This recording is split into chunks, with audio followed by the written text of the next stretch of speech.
O momento político brasileiro é o tema do nosso Além da Notícia desta noite. E agora nós vamos falar sobre caminhos políticos para o Brasil neste exato momento. Quais caminhos se apresentam para o Brasil depois das manifestações de ontem, que agora você já começa a ver também as imagens. Enquanto a gente vai conversar aqui, você vai estar vendo as imagens das manifestações de ontem. Quais caminhos políticos possíveis a gente aqui, como imagino todos os brasileiros estão imaginando depois das manifestações e depois desse estado de acuação do governo, o que se está comentando, Pedro, em todas as rodas, nas mesas, nas salas de estar? Bom, tem de tudo quanto é comentário, né? Como a gente já colocava agora há pouco, né?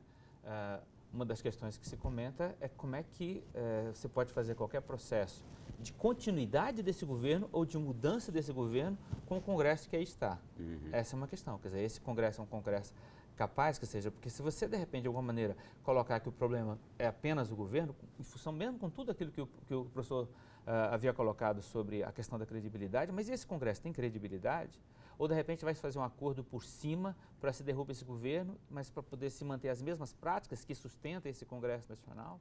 Né? Então essa é uma das questões. Uma questão que está quentíssima, aliás, fazer análise de conjuntura hoje tem que ser, como o Dr. Carlos coloca, com muita humildade, porque às vezes você tem um conjunto de atores... Você faz agora à noite e muda amanhã de manhã. Tem um conjunto de atores políticos que são muito importantes, que a movimentação deles, por menor que seja, rearranja todos os demais atores políticos. Né? Como dizia, agora há pouco estava começando a ser noticiado a possibilidade do ex-presidente Lula vir a ser ministro da presidente Dilma. Ora, isso qual é exatamente a alteração? Você tem que ver como é que isso se rearranja, mas isso traz alguma mudança dentro do governo.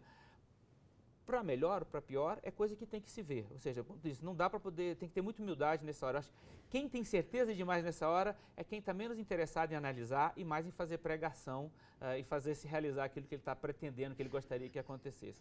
Acho que tem que ter alguma humildade, não sei o que isso pode acontecer. Né?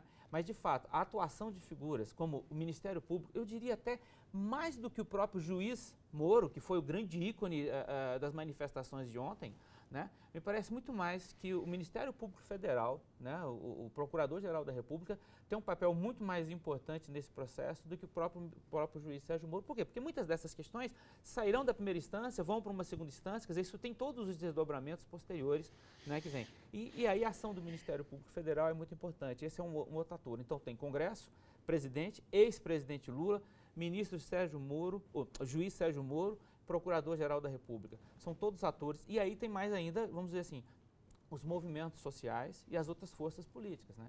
Por exemplo, ontem, em que pese tudo isso que foi muito bonito, eu, por exemplo, tenho algumas manifestações pequenas, coisas mais residuais, mas quando eu vejo, por exemplo, eu gosto de repetir muito o que um colega professor de São Paulo diz, quando eu vejo jovens pedindo volta da ditadura, eu, como professor, às vezes me sinto realmente também meio que, poxa, tem alguma coisa de errado que a gente fez aí. Tem alguma coisa de errado no falecimento das instituições. Tem alguma coisa de errado que a nossa geração não conseguiu produzir para, de alguma forma, quer dizer, nós precisamos apostar, como foi o início da fala do Dr. Carlos, na força das instituições, na nossa capacidade de diálogo e de superar os conflitos que aí estão, para que ninguém possa desejar algo que foi aquilo. Nós, na Comissão Brasileira de Justiça e Paz... E, inclusive, é preciso que haja uma rejeição da sociedade brasileira a essa proposta, uma rejeição em todos os âmbitos onde ela surgir, porque é abominável uma proposta dessa. É isso, eu acho que é isso. Tirando isso, as saídas democráticas são importantes, mas o importante, eu queria sempre reafirmar, acho que em cada momento, a importância do diálogo, de fazer isso que o seu programa está possibilitando, de pessoas com trajetórias diferentes, com ideias diferentes, colocar na mesa, colocar os argumentos, colocar as informações e a gente dialogar para ver se a gente aprende um com o outro. Hoje parece que tem alguns lugares que o debate está interditado. A gente não quer aprender, a gente quer derrubar o outro. A gente quer ser melhor do que o outro. E eu acho que é fundamental a gente poder ter a humildade de ouvir e discordar. E dizer, não, vou continuar insistindo na minha ideia, outro vou continuar insistindo na minha, mas a gente poder dialogar e confrontar essas ideias. Sim. A gente tocou aqui na figura do juiz Sérgio Moro. E tem aqui o Marcos Linhares, que vai falar um pouco também, porque ontem ficou bastante exaltada a imagem dele por parte dos manifestantes. Então, o consultor político Marcos Linhares vai comentar também qual será o posicionamento dele. Vamos ouvir. Hoje, nesse momento, o Brasil está à procura de alguém para se espelhar. Nesse sentido, o juiz Sérgio Moro caiu como uma luva, porque ele consegue, ao estudar muito bem a Operação Mãos Limpas na Itália, seguir determinados procedimentos que são tão perfeitos do ponto de vista jurídico que mesmo as pessoas que estão sendo condenadas ou estão sendo investigadas, quando interpelam os recursos em todas as cortes, perdem, porque ele é muito cuidadoso, é muito sério. E esse é um momento novo no Brasil. Nós temos hoje uma pessoa que personifica o combate à corrupção. Caiu na pessoa do Sérgio Moro. Realmente essa personificação aí, apesar de que a gente comentou no início do programa que ele também não deixa de receber críticas em alguns dos seus atos, não é?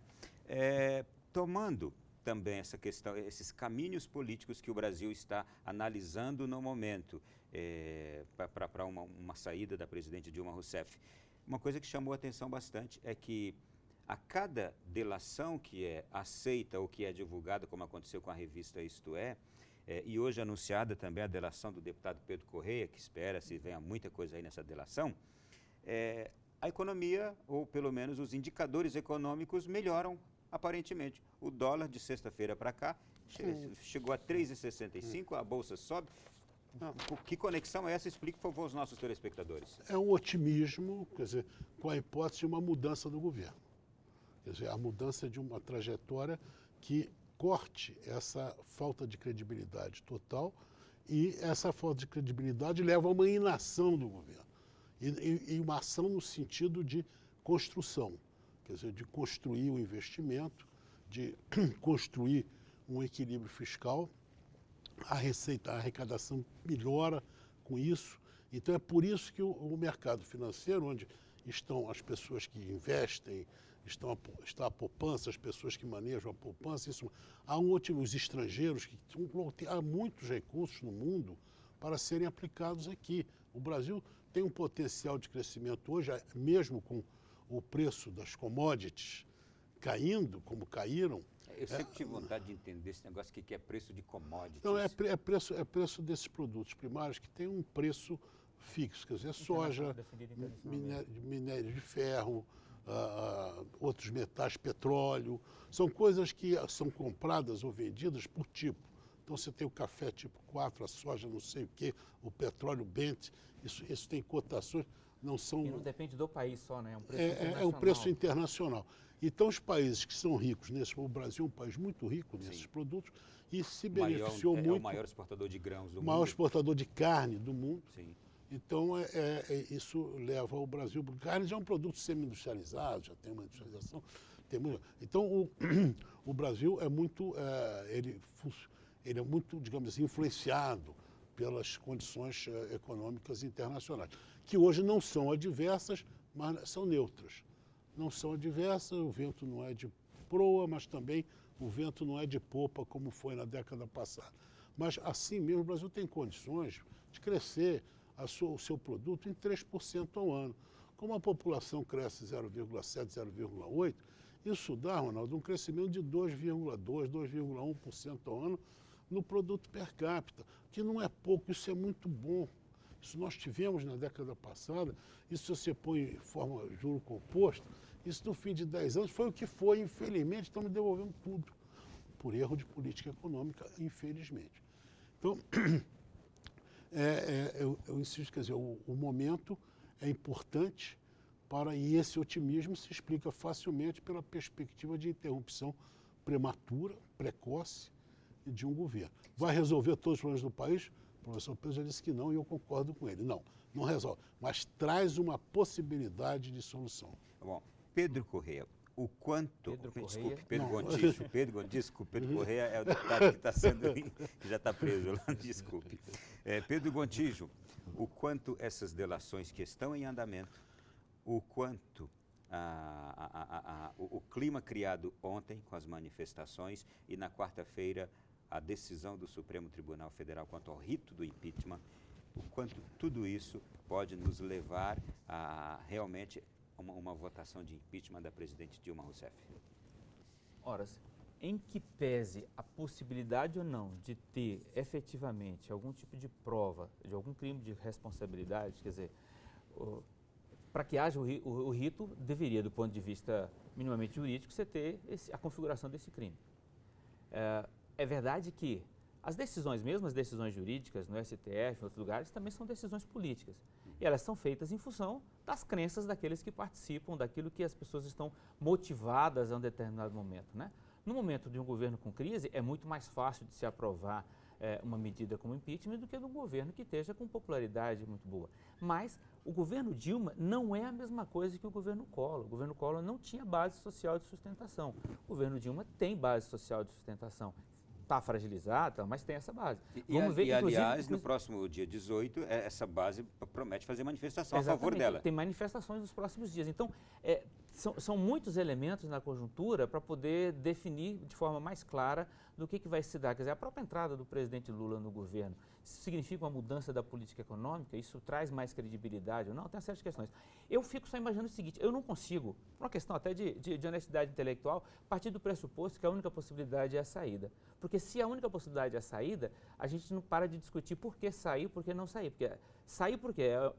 Pelo impeachment, mas tem crime, não tem crime? Quer dizer, eu acho que primeiro tem que ter a materialidade desse processo, porque senão a gente começa a justificar nossa vontade política, certo? Decisões que extrapolam a nossa vontade política, que trazem mudanças institucionais. Então, mas é claro que o caldeirão dentro do Congresso está feito. Mas, de novo, vou colocar, com esse Congresso que está, quer dizer, nós vamos, como sociedade, concordar.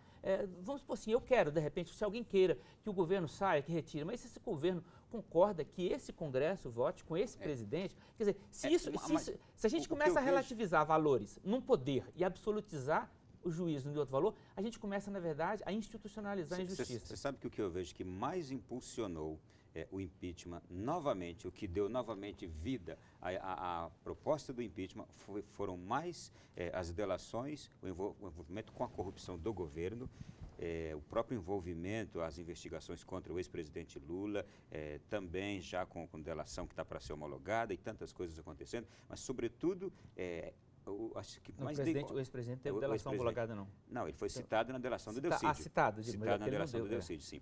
O que eu vejo o que mais impulsionou a ideia e proposta do impeachment agora, que deu vida novamente e que levou essa multidão para as ruas, para mim, certamente, não foram algum ato de infração do governo como pedaladas, para mim foi mais agora o povo, a indignação com a corrupção, ou com a possibilidade do governo estar envolvido na corrupção. Estou errado? Não, você está acertado. Não, eu chamaria de cooperação premiada. O termo de delação premiada não é o termo da lei, o termo é cooperação, e isso, a meu ver, foi um instituto o melhor possível, que realmente agregou muito a possibilidade da apuração de malfeitos. Agora, só um ponto, o Congresso Nacional realmente tem vários membros que estão sendo investigados. O Executivo também. Quer dizer, o Executivo também, quer dizer, há uma suspeição sobre o próprio Lula, né? Uma suspeição que se coloca, ele tem digitais aqui e acolá, está sendo investigado, vários congressistas estão.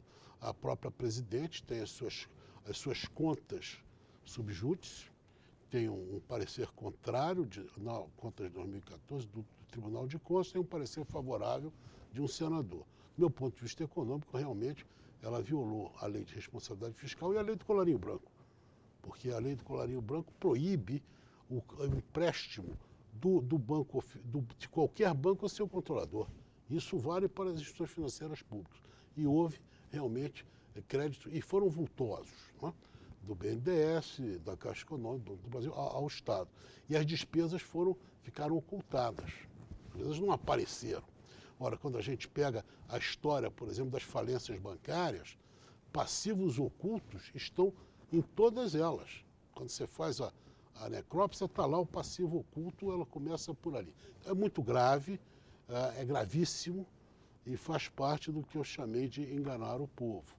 Mas, enfim, a meu ver, há grounds, há elementos para o impeachment dela, sem falar no tribunal. Agora, realmente, o Congresso as pessoas estão sendo investigadas, o presidente da Câmara deve ser cassado, está seguindo o rito legal, está seguindo o rito processual das instituições. A presidente também, se for objeto de impedimento, será dentro de um rito legal, né? Ela foi eleita legalmente. Então, tudo o que acontece, está acontecendo, está dentro desse rito.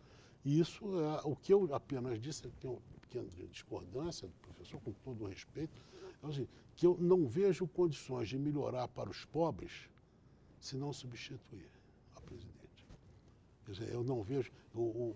Houve um programa aí de expansão de gastos, é um programa assim, diferente, que pretende inverter, pode provocar uma disrupção, digamos, uma explosão inflacionária de consequências imprevisíveis. Então, isso eu tenho muito receio que possa trazer aí, realmente trazer muito mais gente para a rua, porque o desespero... Quer dizer, eu estou pensando, é preciso pensar no Brasil. É preciso deixar de pensar, quer dizer, um partido, por exemplo, um partido dos trabalhadores, com tudo que eu possa ter de crítica a ele, eu considero um partido fundamental para a vida brasileira. Agora, ele precisa ser revisado? Precisa. Ele precisa rever o que ele quer, se ele é um partido social-democrata. O ex-presidente Fernando Henrique disse há poucos dias que, na verdade, a gente precisava repensar todo o nosso sistema político. Teve um artigo há poucos dias atrás. Isso, na verdade, isso é uma regra, né? Exatamente. Exato, só tem toda a razão. Fernando Henrique disse que... Eu só me referi especificamente, tem toda a razão. O PSDB também. Só me referi ao Partido dos Trabalhadores, que é um partido que está hoje assim numa situação de sofrendo muito ataque, com razão, e é preciso a gente reconhecer quando a gente é criticado. Porque se eu sou criticado e eu não paro para refletir, eu vou enveredando pelo pecado, pelo erro. Eu quero agradecer, chegamos ao final aqui. Pedro Gontijo, deixo você com as palavras finais do nosso programa também, mas já endosso aqui, se não mudarmos o sistema político, a forma de fazer política, entra presidente, sai governo, sai governo, e a gente vai continuar sofrendo com os mesmos males. Por favor. Bom, então basicamente acho que você já coloca uma questão muito importante. A gente tem que se fiar nessa questão de que é muito mais, o problema é muito mais do que apenas um governo. Esse problema, se fosse um governo, era muito fácil de resolver. Se fosse um partido, era muito fácil de resolver. E também a solução não é supressão de partidos, que nós já vimos historicamente o desastre que isso acontece, onde você começa a desacreditar completamente a classe política, desacreditar completamente os partidos. Isso não é saída, né, para nós. De novo, a questão do diálogo. Do ponto de vista econômico, não dá tempo da gente discutir, mas eu acho que a gente tem que colocar também um dedo na ferida, que é a sonegação fiscal nesse país, que é de somas volumosas, né? Quer dizer, se a gente pega a federação, se eu não me engano, dos analistas da Receita, coloca algo em torno de 400 bilhões de reais ao ano, do ponto de vista de sonegação. Isso é um valor estratosférico. Se a gente junta os próprios juros da dívida, que nós não temos a auditoria da dívida, a Dilma vetou, o Lula não fez, o Fernando Henrique não fez, que são questões, para mim, importantes de serem feitas. São questões como essas e outras que precisam continuar na mesa. Obrigado por um programa como o seu que permite o debate. E obrigado pela elegância dos senhores aqui em tratar desse tema de forma tão alta. Obrigado, agradeço. O prazer foi meu estar aqui com o professor e com você, Ronaldo. Muito bem. Você que de casa nos acompanhou também, obrigado. Já entramos no novo dia. Fique com Deus. Na semana que vem, o Além da Notícia volta com outro tema de extrema importância para você, para sua família inteirinha. Boa noite, bom sono e até a próxima semana.